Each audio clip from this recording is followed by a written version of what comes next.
Doctor Jayaprasad, ഈ Kejriwal fact അതിലായിരുന്നു കോൺഗ്രസിൻ്റെ India സഖ്യത്തിൻ്റെയൊക്കെ പ്രതീക്ഷ. ഇപ്പോൾ കോൺഗ്രസുമായി അകന്ന് നിൽക്കുന്ന അതാണ് ആപ്പെങ്കിലും കെജ്രിവാൾ ജയിലിൽ നിന്ന് ഇറങ്ങിയപ്പോൾ തുടർന്നുള്ള പ്രചരണങ്ങളിൽ കെജ്രിവാളിൻ്റെ സാന്നിധ്യം വലിയ ഗുണം ചെയ്യും എന്ന പ്രതീക്ഷയായിരുന്നു ഇന്ത്യ സഖ്യത്തിന്. പക്ഷെ നോക്കൂ, ഇതിലത് റിഫ്ലക്റ്റ് ചെയ്യുന്നില്ല. നമ്മുടെ എക്സിറ്റ് പോൾ ഫലങ്ങളിൽ അത് റിഫ്ലക്റ്റ് ചെയ്യുന്നില്ല. എന്തുകൊണ്ടായിരിക്കും?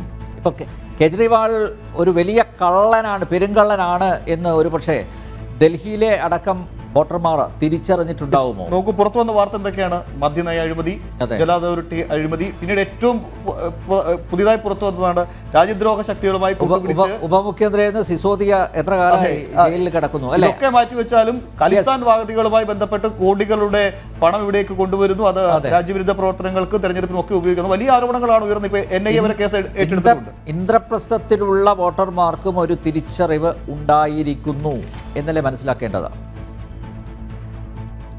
അതിനു മുമ്പ് നേരത്തെ ഇവിടെ ചർച്ച ചെയ്തതിൻ്റെ തുടക്കം, അതിൻ്റെ തുടർച്ച എന്നുള്ള നിലയിൽ ഞാൻ കേരള നെറേറ്റീവ്സ് ഉണ്ട്. ഇന്ത്യയിലെ ദേശീയ മാധ്യമങ്ങളെ കൂടുതൽ ശ്രദ്ധിക്കുന്ന ഒരാളാണ് ഞാൻ. കാരണം കേരളത്തിന് മാത്രം ഒരു വിഭിന്നമായ ഒരു നെറേറ്റീവ് ഉണ്ട്. കേരളത്തിൽ നമുക്കറിയാം 2019 അതിൻ്റെ വിജയമായിരുന്നു കേരളത്തിലെ 20-19 മണ്ഡലങ്ങളിൽ UDF ജയിച്ചു വന്നതുമൊക്കെ. കാരണം കേരളത്തിലെ മലയാളികളായ സമ്പൂർണ്ണ സാക്ഷരത നേടിയ മലയാളികൾ എല്ലാ പേരും ഇന്ത്യയുടെ പ്രധാനമന്ത്രി വയനാടിൽ നിന്ന് വരുന്നു എന്ന് വിചാരിച്ചുകൊണ്ട് വോട്ട് ചെയ്തവരാണ്. വലിയ മൃഗീയമായ ഭൂരിപക്ഷത്തിലാണ് എല്ലാ മണ്ഡലങ്ങളിലും. ഏറ്റവും കൂടുതൽ പോളിംഗ് ശതമാനം ഈ വർഷത്തെ തന്നെക്കാളുപരി 6%-7% പോളിംഗ് ശതമാനം കൂടുതലുണ്ടായിരുന്നു. അതുകൊണ്ട് ഞാൻ കേരള നെഗറ്റീവിന് പുറത്ത് നിന്നിട്ട് നമുക്ക് ചർച്ച ചെയ്യാം എന്നുള്ള വിചാരിക്കുന്നു. അതിനോട് ഒന്ന് രണ്ട് കാര്യങ്ങൾ നമ്മുടെ ഈ ചർച്ചയിൽ പലപ്പോഴും വരാതെ പോകുന്ന വസ്തുതകളാണ്. ഞാനിവിടെ രാഷ്ട്രീയത്തെക്കാളുപരി ഒന്ന്, ഇന്ത്യൻ നാഷണൽ കോൺഗ്രസിൻ്റെ നേതൃത്വത്തിലുള്ള ഇന്ത്യ മുന്നണി 295 സീറ്റുകൾ അവർ പ്രഖ്യാപിച്ചിട്ടുണ്ട്, എക്സിറ്റ് പോളിന് വിഭിന്നമായിട്ട്. ഞാൻ എക്സിറ്റ് പോളിനെ ഡിപ്പെൻഡ് ചെയ്യുന്നുമില്ല. പക്ഷേ ഇവിടെ നമ്മൾ വരേണ്ടത് കോൺഗ്രസിൻ്റെ ചരിത്രം. ഇന്ദിരാഗാന്ധിയുടെ കൊലപാതകത്തിന് ശേഷം 1984 406 സീറ്റുകളോടെ വിജയിച്ച് 414 സീറ്റുകളോടെ കോൺഗ്രസ് വിജയിച്ചു. ഏതാണ്ട് 49.5% വോട്ട് നേടിയിട്ട് കോൺഗ്രസ് വിജയിച്ച് അതിനുശേഷം നടന്ന 9 തിരഞ്ഞെടുപ്പുകളിൽ കോൺഗ്രസ് ഒരിക്കലും ഭൂരിപക്ഷം നേടിയിട്ടില്ല. ഇതിൽ തന്നെ ആ 9 തിരഞ്ഞെടുപ്പുകളിൽ 5 തിരഞ്ഞെടുപ്പുകളിൽ ഒന്നാമത്തെ പാർട്ടി BJP ആയിരുന്നു. അതായത് പാർലമെൻറ്റിലെ ഏറ്റവും largest party, single largest party 5 തിരഞ്ഞെടുപ്പുകളിൽ BJP ആയിരുന്നു. അതിൽ ആ 5-ൽ 2 തവണ, അതായത് 2014-ലും 2019-ലും BJPക്ക് ഭൂരിപക്ഷവും ഉണ്ടായിരുന്നു. 282, 303 സീറ്റുകൾ നേടിയിരുന്നു.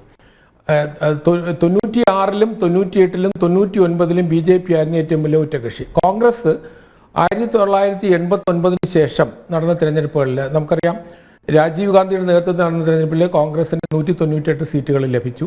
പിന്നീട് നരസിംഹറാവു 244 സീറ്റാണ് ആ സമയത്ത് ലഭിച്ചത്.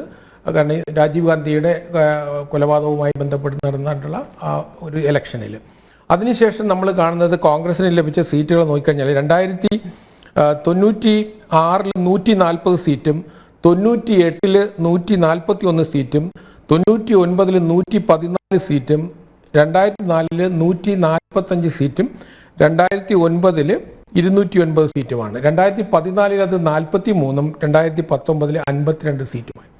അപ്പോൾ ഇന്ത്യൻ നാഷണൽ കോൺഗ്രസിൻ്റെ ഈ പശ്ചാത്തലത്തിൽ നിന്ന് വേണം നമ്മൾ 2024 തിരഞ്ഞെടുപ്പിനെ നമ്മൾ വിലയിരുത്തേണ്ടത്. അപ്പോൾ കോൺഗ്രസിൻ്റെ തിരഞ്ഞെടുപ്പിൽ ഞാനതാണ് സൂചിപ്പിച്ചത്. മുന്നണി രാഷ്ട്രീയത്തിലൂടെയാണ് 2004-ലും 145 സീറ്റ് മാത്രം ലഭിച്ച കോൺഗ്രസ് പാർട്ടി നേതൃത്വത്തിലും മൻമോഹൻ സിംഗിൻ്റെ ഗവൺമെൻറ് അധികാരത്തിൽ വരുന്നത്. അത് അല്പം കൂടെ വിപുലീകരിച്ചുകൊണ്ട് 209 സീറ്റോടെ 2009-ലും വന്നു. അപ്പോൾ കോൺഗ്രസ് എന്നൊരു പ്രസ്ഥാനം ദേശീയ തലത്തിൽ സ്വാതന്ത്ര്യ സമരത്തിൻ്റെ ലെഗസിയുമായി വന്ന കോൺഗ്രസ് പ്രസ്ഥാനം 84-ന് ശേഷം അത് പരാജയപ്പെടുകയല്ല, തകരുകയാണ് ഉണ്ടായത്. ഇപ്പോൾ രാജ്യത്തിൻ്റെ മുഖ്യ സംസ്ഥാനങ്ങൾ, ഇപ്പോൾ പ്രധാനപ്പെട്ട സംസ്ഥാനങ്ങളിലൊക്കെ തന്നെ, അത് ഉത്തർപ്രദേശിൽ കഴിഞ്ഞ നിയമസഭാ തെരഞ്ഞെടുപ്പ് 2022 നിയമസഭാ തെരഞ്ഞെടുപ്പിൽ ഉത്തർപ്രദേശിൽ കിട്ടിയത് കേവലം 3.33% വോട്ടാണ്. 80 സീറ്റുകളുള്ള ഉത്തർപ്രദേശിൽ. ബീഹാർ അത് 5-6%. അതുപോലെ തന്നെയാണ് പശ്ചിമ ബംഗാളിൽ. ഇന്ത്യയിലെ ലാർജസ്റ്റ് ഏറ്റവും വലിയ സംസ്ഥാനങ്ങളൊക്കെ തന്നെ കോൺഗ്രസിൻ്റെ അവസ്ഥ വളരെ ദയനീയമാണ്. സംഘടനാപരമായി കോൺഗ്രസ് തകർന്നിട്ടുണ്ട്. അത് പരാജയപ്പെടുകയല്ല ചെയ്ത് തകർന്നിട്ടുണ്ട്.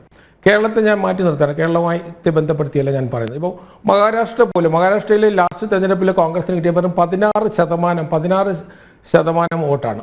തമിഴ്നാട്ടിൽ DMKയുടെ സഖ്യത്തിൽ മാത്രമാണ് കോൺഗ്രസ് മെച്ചപ്പെടുത്തിയത്. കോൺഗ്രസ് കർണാടകത്തിലും കോൺഗ്രസ് പ്രധാന പ്രതിപക്ഷ കക്ഷി ആയിട്ടുള്ളിടത്തെല്ലാം തന്നെ BJP ആണ്.